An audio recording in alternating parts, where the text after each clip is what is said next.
ಮಹಾರಾಷ್ಟ್ರದ ಪಶ್ಚಿಮ ಘಟ್ಟ ಪ್ರದೇಶಗಳಲ್ಲಿ ಮಳೆ ಚುರುಕುಗೊಂಡಿದೆ. ಬೆಳಗಾವಿ ಜಿಲ್ಲೆ ಸೇರಿ ಮಹಾ ಪಶ್ಚಿಮ ಘಟ್ಟ ಪ್ರದೇಶಗಳಲ್ಲಿ ಮಳೆಯಾಗಿರುವಂತದ್ದು. ಇನ್ನು ಮಳೆಯಿಂದ ನದಿಗಳಿಗೆ ಹರಿದು ಬರ್ತಾ ಇದೆ ಅಪಾರ ಪ್ರಮಾಣದ ನೀರು. ಮಳೆಯಿಂದ ಕೃಷ್ಣಾ, ದೂಧಗಂಗಾ, ಹಿರಣ್ಯಕೇಶಿ ನದಿಗಳಿಗೆ ಜೀವ ಕಳೆ ಬಂದಂತಾಗಿದೆ. ಇನ್ನು 2 ದಿನಗಳ ಹಿಂದಷ್ಟೇ ಬತ್ತಿ ಹೋಗಿತ್ತು ಈ ನದಿಗಳು.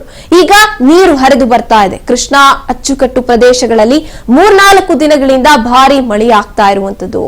ಇನ್ನು ಮಳೆಯಿಂದ ರೈತರು ಹಾಗೇನೆ ಜನರಲ್ಲಿ ಅವರ ಮುಖದಲ್ಲಿ ಮಂದಹಾಸ ಮೂಡ್ತಾ ಇದೆ. ಮಹಾರಾಷ್ಟ್ರದಲ್ಲಿ ಪಶ್ಚಿಮ ಘಟ್ಟ ಪ್ರದೇಶಗಳಲ್ಲಿ ಮಳೆ ಚುರುಕುಗೊಂಡಿದೆ. ಮಹಾ ಪಶ್ಚಿಮ ಘಟ್ಟಗಳಲ್ಲಿ ಇವಾಗ ನದಿಗಳೆಲ್ಲವೂ ಕೂಡ ತುಂಬಿ ಹರಿತಾ ಇದೆ. ಮಳೆಯಿಂದ ಕೃಷ್ಣಾ, ದೂಧಗಂಗಾ, ಹಿರಣ್ಯಕೇಶಿ ನದಿಗಳಿಗೆ ಜೀವ ಕಳೆ ಬಂದಂತಾಗಿದೆ. 2 ದಿನಗಳ ಹಿಂದಷ್ಟೇ ಬತ್ತಿ ಹೋಗಿತ್ತು ಆ ನದಿಗಳು.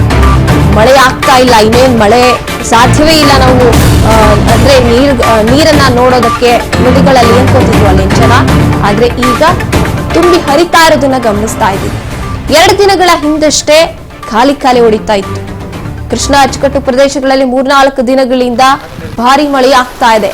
ರೈತರು ಮತ್ತೆ ಜನತೆ ಅವರ ಮುಖದಲ್ಲಿ ಮಂದಹಾಸ ಮುಳುಗ್ತಾ ಇರುವಂಥದ್ದು. ಬೆಳಗಾವಿ ಜಿಲ್ಲೆ ಸೇರಿ ಮಹಾ ಪಶ್ಚಿಮ ಘಟ್ಟಗಳಲ್ಲಿ ಆ ಪ್ರದೇಶಗಳಲ್ಲಿ ಮಳೆಯಾಗ್ತಾ ಇರುವಂಥದ್ದು.